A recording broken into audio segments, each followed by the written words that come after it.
Detached Lightwork and the event. September 12, 2014. We're always with you, and we're always ready to communicate. While we don't recommend burning yourselves out by seeking to connect with us too often, connecting with your respective higher selves and guides at least once a day will do more good than harm. As a lot of seekers are discovering, you can fill your day with various spiritual practices if you want. You can practice channeling every day, meditation, general light work, all of the creative practices that are available to you in this expansive and transformative time. There's so much you can be doing to raise your vibration and that of the planet around you, and we note that many of you are starting to take up the greater spiritual creative endeavors that fill you with a sense of wholeness and a desire to help others rediscover their flowing creative abilities, which lay underneath the surface but can be accessed as if they were there your whole lives. Creativity will lead you back into the higher realms, and your sense of love, joy, and well-being will rise when you use your creativity for innately spiritual purposes. Creative spirituality. This is because you'll be doing something you enjoy, while at the same time, involving yourselves with something many of you are increasingly passionate about, spirituality. Creative spirituality is one of the best things we can recommend you practice each day, and along with this, there are plenty of other things you can do to find the pure, lively state of mind-heart so many of you seek. Your abilities are becoming purer with each day that passes, and your resulting enthusiasm to contribute to your ongoing conscious revolution will increase as you continue to sharpen and refine them. The more your abilities flow, the more passionate and enthusiastic you'll be about pursuing them, and you're encouraged not to feel down when they don't seem to flow as easily or gracefully as usual. You don't do yourselves or anyone else justice when you descend into negativity over a seemingly depleted creative flow, and from our perspective, the best thing you can do when your creative flow seems off, is to request the presence of your higher selves and guides and do everything you can to open up to our influence.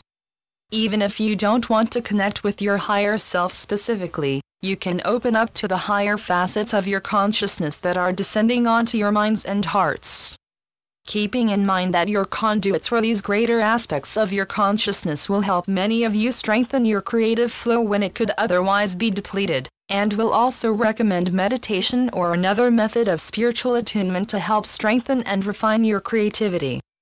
Many of you are finding that your creativity flows wonderfully most of the time, but every now and then, it'll seem depleted. Keep your faith in yourselves, your abilities, and the place you're going no matter what you experience, and go out of your way to reject the fabrications your society would have you believe are valuable when, in truth, they're destructive to the soul. If necessary, outright reject anything that you know will keep you in a limited or unhappy state of consciousness, and wholeheartedly embrace the things that'll lead you back into the higher realms. Spirit communication, for instance, is a practice that automatically lightens and refines the vibration of the souls who practice it, because they communicate with higher dimensional beings who impart waves of pure energy onto their minds and hearts. Channeling and various other methods of spirit communication are encouraged for those of you who want to maintain a pure connection every day, and this is why we mentioned above that practicing your abilities a little bit each day will help you in your quest to find and know spirit in a real sense. New pathways are opening up for many of you, but you have to willingly pursue them. You have to be very assured of yourselves and what you want to accomplish in your short time on the ascending earth, and with this said, we'll answer our first question for today. Question number 1. Life purpose. My Q. What is my life purpose?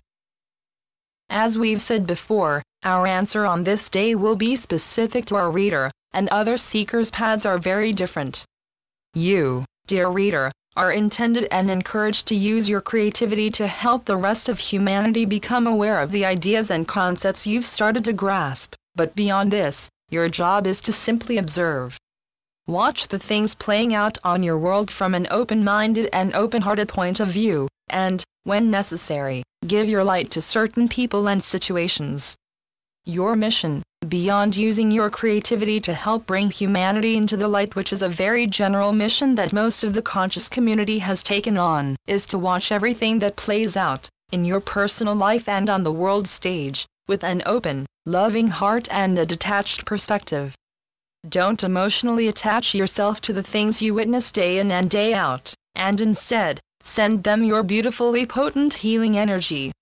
You, as well as plenty of other seekers, have come to the earth to offer yourself to the restoration of consciousness by blessing the things you witness that you know are out of alignment with the new society you want to build and the higher dimensions you want to re-enter. Your perspective is one of slightly remembering the pure, omnipotent love and harmony that was once shared on earth, and you're on the earth to bring these qualities back to the surface. We'd like to offer you a visualization and accompanying affirmation to bless the people and situations around you, and we hope for it to help strengthen your mission. Whenever you witness something you know is out of alignment with the higher realms, affirm that your higher self send a wealth of pure light through your heart, throat and sacral chakras, and visualize this energy coming through and affecting the people and situations they're intended to affect. Even though specific colors are associated with specific chakras, visualize whatever color you want flowing out of your chakras, and visualize this energy healing everything that's ready to be brought into the light. At least once a day, we'd recommend visualizing your pure light being funneled out to the collective consciousness, to heal everything about your collective that can't be taken into the higher realms. You're intended to do everything you can to heal the planet, and because of this, it's essential that you no longer allow your emotions or how you feel like the world should be, to get in the way of the light work you're beginning to realize you're on the earth to do. As easy as it could be, we'll ask you not to get emotionally involved in the current state the world's in or even the state many of your friends' family members are in. Simply accept and flow with whatever you experience, and know that as long as you can remain detached and embrace the light work that comes with your earthly mission, the work you do will be as pure and potent as any conscious seekers who's been recognized for their role in humanity's ascension. You're on the earth to create a wealth of spiritually inspired change by using the natural, etheric energy you carry within to offer your lighted blessings, and you aren't alone on this mission. As time goes by, you'll be led to other conscious souls who've found out that this is their mission as well, and when this happens, you can all get together in groups and help each other with specific aspects of your mission. As we've said plenty of times in the past, every role being played by every conscious seeker is immensely valuable and goes on to affect the collective consciousness tremendously, and for this and plenty of other reasons, we wholeheartedly encourage you all to embrace your roles when you could otherwise hide away from them and keep yourselves from doing all of the miraculous, spiritually inspired things you're on the earth to do. You can't complete your missions if you don't enthusiastically pursue them, so we say with love in our one heart, pursue them with the passion of an athlete who aims to win an Olympic medal. With this recommendation given, we'll move on to our next question. Question number 2. The event. Just wondering your thoughts on the event and Robert Potter. This subject can be tricky, and it goes without saying that a lot of perspectives are flying around in regards to the event, the direct role your star family will play in your evolution. We'll confirm that down the line, there will be not only one, but a series of brazen energetic events, and events that are related to contact with your star family, that'll drastically raise humanity's vibration and introduce your collective to the 4th and 5th dimensions, and your star family will play a very big role in your ascension. In fact, they continue to step up sightings of their craft and the communications they give through respective scribes on Earth, and anyone who's particularly open to the voice of spirit and particularly passionate about your galactic family, can make an effort to connect with them and allow them to speak through you. Our scribe used to do this, but he's since turned toward a more general and graspable approach to channeling that he hopes will influence more potential seekers to open up to its reality.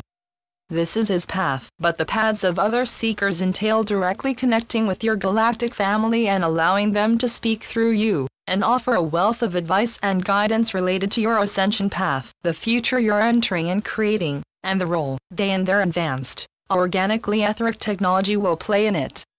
The events we refer to, which include open contact with your star family, won't be able to happen until the collective vibration has reached a much greater purity than its current, and this is in part why we encourage the conscious public to work as hard as you can, spreading awareness and raising your vibration and that of the planet around you. Your star family can make open contact when your vibration reaches a certain purity, and much of humanity is still far too unaware to greet their presence or the paradigm-expanding revelations and technologies that'll come with it.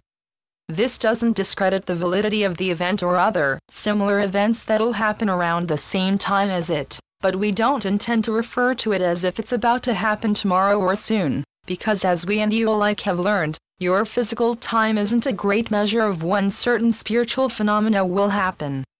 Like we mentioned in a previous communication, your star family is more focused on the vibrational progress you make and less on certain dates and time frames, but they, like us, are very aware that certain brazen things need to happen to bring humanity out of the self-instated and collectively enforced slumber they've been under for so long. Certain things will need to happen to awaken humanity, but from our perspective, the revelations concerning the things the Cabal's done will awaken you the most, and the spiritual revelations will come later.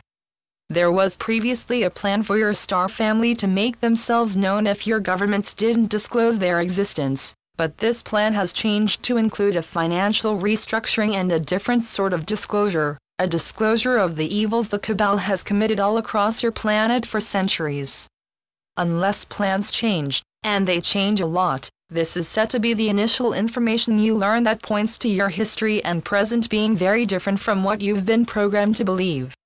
Revelations concerning various energetic events, your star family, and the generally spiritual nature of your existence will come after you've been awakened to the fact that your governments and the people in positions of power who you don't hear about, don't have your best interest in mind and actually go out of their way to serve themselves and oppress the rest of humanity. Learning these things will expand the perspectives of many people who've long trusted their governments and nestled comfortably into the status quo, and their minds will be properly expanded to take in the greater events you'll experience. You'll remain on Earth. When it comes to open contact with your star family, however, nobody will be brought aboard ships to live on different planets. The Earth will experience a complete transformation instead, and while the conscious public will have a lot to do with this transformation, all of humanity will be responsible. You'll all step up to the plate to transform your society, and even though you'll be given a lot of help from the company of heaven and your star family specifically, the work will primarily be yours to do. We ask you to imagine what would happen to your dearest Gaia if your star family simply took you up on ships to another world. Gaia would be so hurt without her children, who she loves so much that she's allowed you to devastate her surface for millennia, and leaving her simply isn't the plan for your evolution or your construction of a new society. After your new society has long been constructed and you've all long existed in the higher realms, you may choose to fly your own craft to other planets, some higher dimensional so you can enjoy them, and some lower dimensional so you can help their civilizations ascend, but you'll remain on Earth for the time being.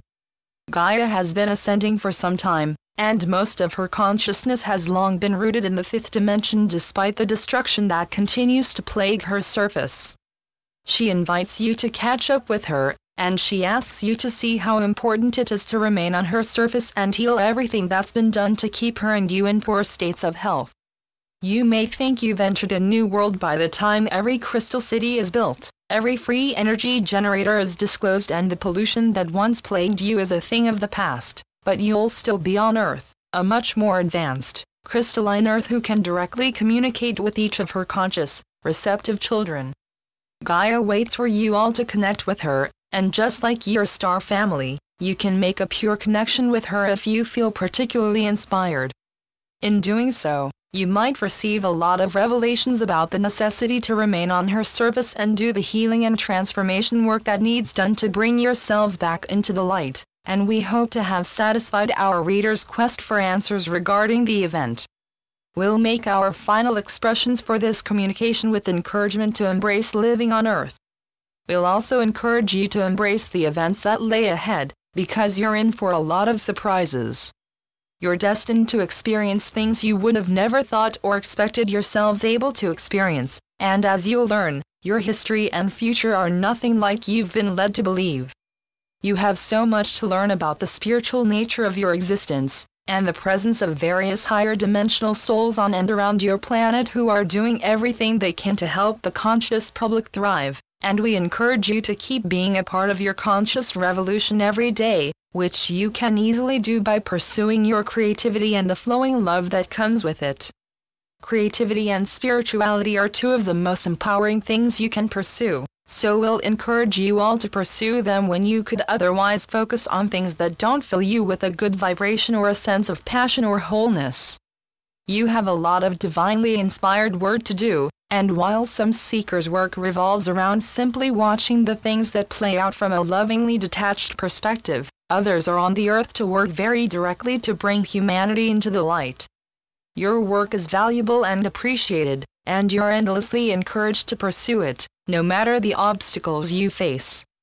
Thank you to my higher self and spiritual guides. Channeled through Wes Anak. cultureofawareness.com